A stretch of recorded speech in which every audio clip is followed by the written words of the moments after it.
This is a time lapse of my cookies and cream cake. It's a vanilla sponge cake baked with cookie pieces in the middle, and the filling is a cookie buttercream.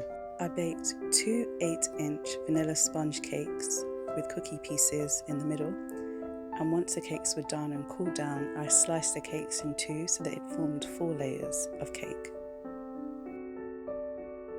I recently read the book Counterfeit by Timothy Keller, and I was really impressed with the book. Alongside me showing how I decorated this cake and explaining the different things I was doing to decorate it, I'll also discuss the book, I'll summarize the book, discuss my thoughts about it, and also tips of cultivating a lifestyle of worship, some things I've learned along the way and that I'm still doing. I'll give a brief summary of the book and I encourage you guys to go and read it. So, one of the blurbs, it says, "In this timely and challenging book, New York pastor Timothy Keller looks at the issue of idolatry throughout the Bible, from the worship of actual idols in the Old Testament to the idolatry of money by a rich young ruler when he was challenged by Jesus to give up all his wealth. Using classic stories from the Bible, Keller cuts through our dependence on the glittery false idols of money, sex, power. Today's idols may look different from those of the Old Testament, but Keller argues that they are no less damaging. Idol is anything that takes the place of God in our lives, and anything more important to us than God. The book really challenged me to consider if I had anything in my life that I was valuing more than God, or that I saw was more important to me than God. And it really helped me to explore the scripture of Deuteronomy 6:5.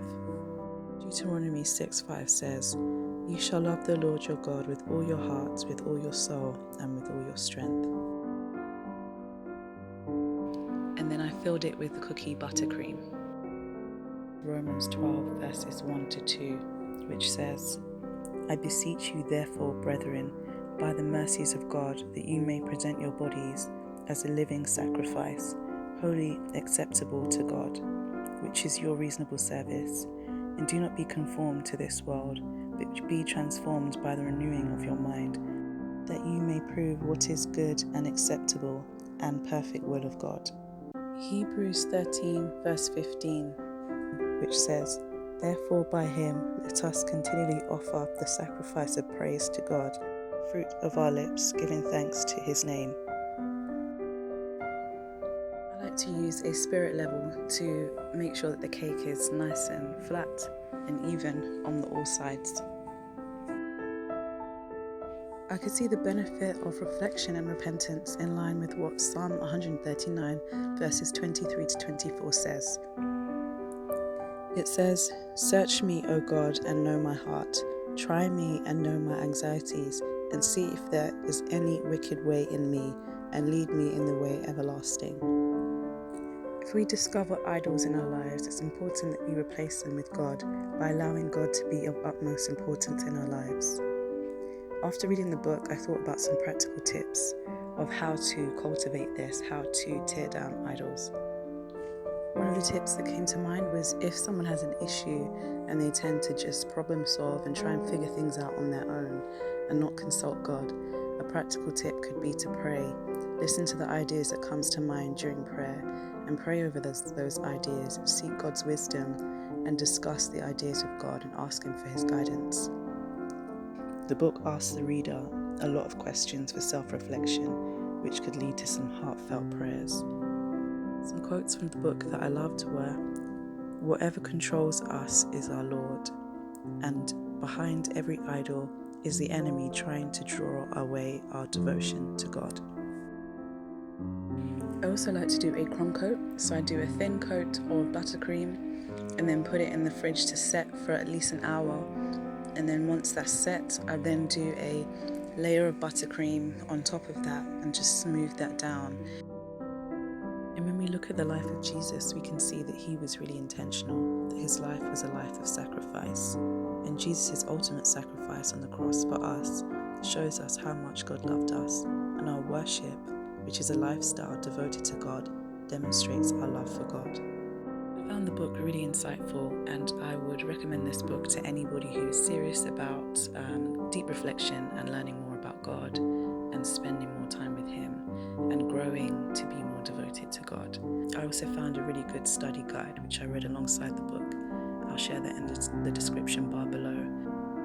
Another example could be if someone has voids within them, not looking to other things to fill those voids, such as food or sex or alcohol or entertainment, but instead deciding to go to God and praying when we feel a certain way. For example, Lord, I feel this way, help me, give me the strength to resist temptation, and praying this constantly and then trying to resist the temptation and just turning to God and asking God to fulfill and complete us and fill all voids within us.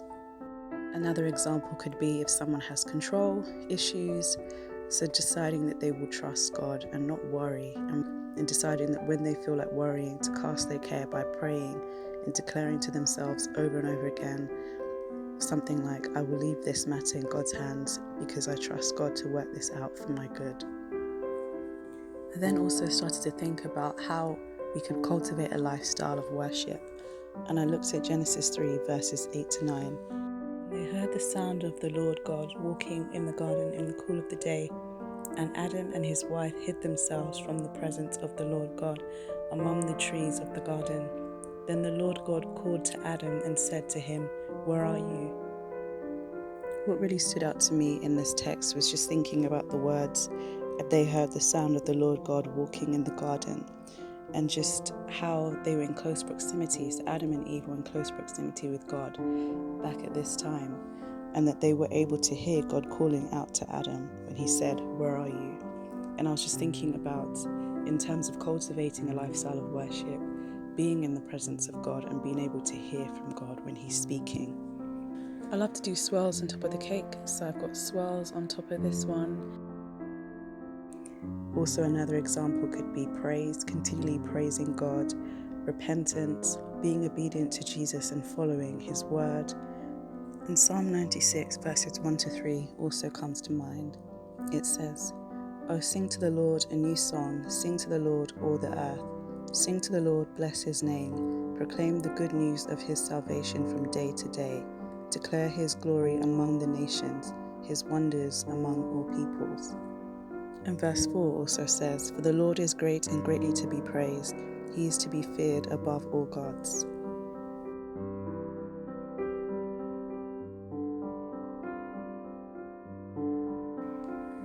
And then I put some melted chocolate on the cake as well.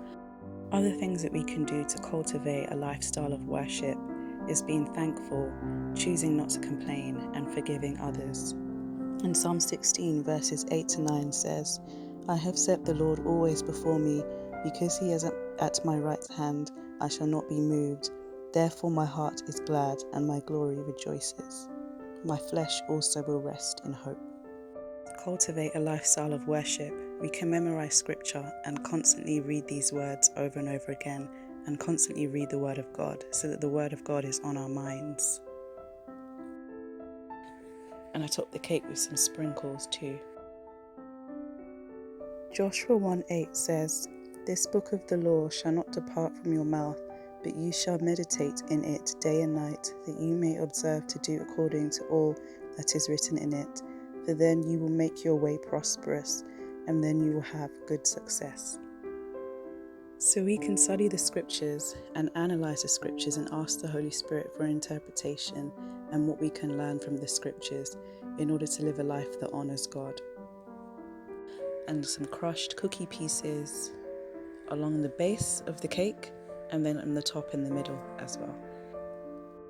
I also topped the cake with Oreos.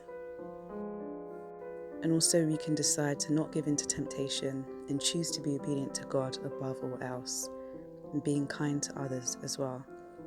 And lastly, contemplating on God, His character and His goodness, His nature, often. May God guide us as we embark on this lifestyle of tearing down idols and cultivating a lifestyle of worship. It's a nice moist cake with some delicious crunch from the cookies in the middle, and the buttercream is silky and smooth, as you can see, really delicious vanilla buttercream. Thanks for watching. Bye.